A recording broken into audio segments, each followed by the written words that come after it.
the two of you really share this anthropology, and which is how do we understand groups of communities? And my understanding is you developed this social currency metric system out of this desire to understand communities.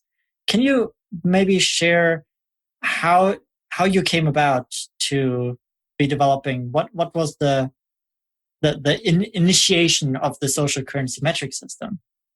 Yeah. So first, the social currency metric system is a metric system that allows you to track a community social scientifically. And after I graduated college, Dylan and I continued to talk. We had meetings every Wednesday and just met to hang out, play video games and stuff. And we talked a lot about frustrations involving industry. I had gone, since graduating with this community management degree, I had gone into marketing to look at brand communities. And a vast majority of marketing is having this huge boom now in building brand communities underneath their companies. And the big age-old question that open source communities, non-organized communities, academia have been having for a while now, how do you measure community, has suddenly become a largely economic question that the business sectors now have to answer. And there has to be money put to the value of a community. I was very frustrated, and I talked a lot to Dylan about this, about if we're going to be building communities for brand community's sake, the community is a social structure. We should be adding in social scientific metrics. We should be studying those communities social scientifically. And that's kind of where the social currency metric system came about. Discussions about the way to simplify this solid understanding in anthropology and sociology and psychology of using qualitative data in deep description, grounded theory analysis, all these complicated concepts, and giving that to a community manager working on the ground in a daily basis, just trying to get metrics from week to week. Which leads me to a question for both of you, either of you, on so what does it look like to use SCMS? I guess I'm trying to get into the tactical state of mind that I'm in. Like, I try to justify my job, not every day, like my job's pretty secure, but I think anyone that builds community needs to be thinking month over month, like, why are they paying me to do this? And how does that roll into metrics that organization values, not what I personally value? And I find like that is the most common misalignment in people that love community. They love giving their energy to this group of people, but then they can't span that gap that you're talking about, Venia. So I wonder, like, what does it look like to use SCMS and how do I do it? Without going too far into the weeds, the nice part about it is it's really supplemental to strategies that are already in place. It's essentially a way to deepen your knowledge of what's going on in the community. It's not meant to entirely replace the strategies and the structures that you've already got going. So also, not to get into the weeds, but a little bit of background. The social currency metric system tracks qualitative data in the form of user sentiment. So anyone on your community or even in a purely public channel like social media is giving you a comment. They're writing that comment because they want you to read it. It's this aspect of social listening. It's a social contract.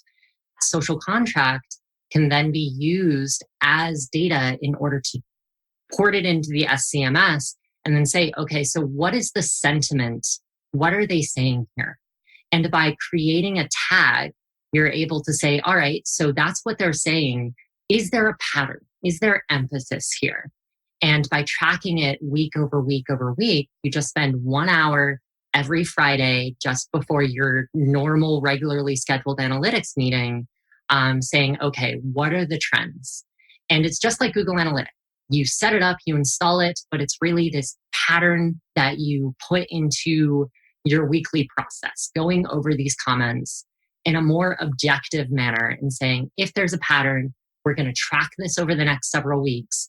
And if that pattern is strong enough, will start to see it come up again and again and again. And one of the biggest issues with tracking qualitative data in industry as it stands is industry finds it not as useful, primarily because there's no way to objectify it. It takes too much time and too much effort in order to track it. It's very difficult for people to trust that data. And there are a lot of biases that people know. Spiral of silence bias, which is essentially as people continue through a community, if they're not being listened to, they start to distrust that they will be listened to in the future. So they become quieter and quieter. Their comments start to disintegrate. The social currency metric system allows you to solve those problems. It simplifies these ethereal concepts taken from anthropology, sociology, and psychology, puts it into a system that makes qualitative data viable in businesses from week to week. But more importantly, it also provides a little bit of a helping hand, a small infrastructure in the form of some very easy dashboards based off of social capital theory and social currency theory. There's a really, really popular conception in marketing, a very popular statement called truth is in the trend, power is in the pattern. When someone is being sarcastic, that sentiment is going to be very difficult for a machine to really learn without a lot of samples. Humans are no different. When a human hears sarcasm, we have the capability to understand it with practice and understanding of the context of the community or the context of that statement. Content is king. By all means, the actual comment is really important. But the important thing to recognize is that context is queen. There's a royal family here. So if we spend time understanding the royal family, understanding those communities, what surrounds it, and we start to amass enough data, suddenly we're not trying to dive so deep into what a person is saying, what a few people are saying, but now what a mass of people are saying. Trends start to come up, patterns start to build. And suddenly you as a human are capable of saying, there's something here. We should continue to track this for a while. We have a hypothesis. Let's go test it. In social science, there's this concept of A concept applies to B population only so far as C limitation.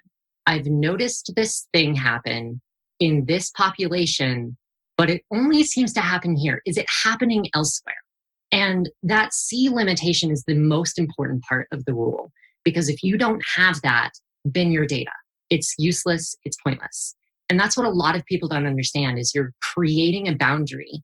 And then through your consistent use of research in academia, you are pushing that boundary to figure out where it generalizes, where there's this cultural universal, and where it doesn't apply. I'm trying to position this in my head. Like, how would I use this to continue to justify my job if I'm in one of those tougher situations where my boss doesn't totally know the value of community, and I'd like to use this valid framework to help justify it, but on its own, it might be a little too complex. Yeah, I mean, that boils down to the very purpose of the social currency metric system. Like, we were very frustrated about a lot of CEOs and executive companies not looking at communities social scientifically. They were trying to take a scientific process and apply it to a social structure. And the SCMS kind of bridges that gap.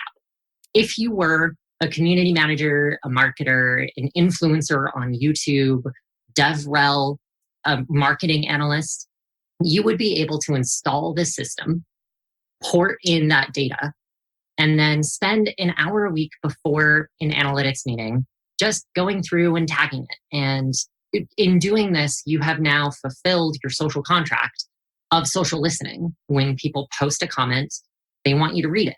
I hate to say this, but the magic of this system, I hate saying the magic of, but I also want to get the point. You are using what people say, what they feel, and their opinions that they are directly telling you to produce this data. So when you go to a CEO, now the conversation isn't, we think that this metric plus this metric divided by this metric is leading to this conversion rate. You're now saying, this is what people are saying about X.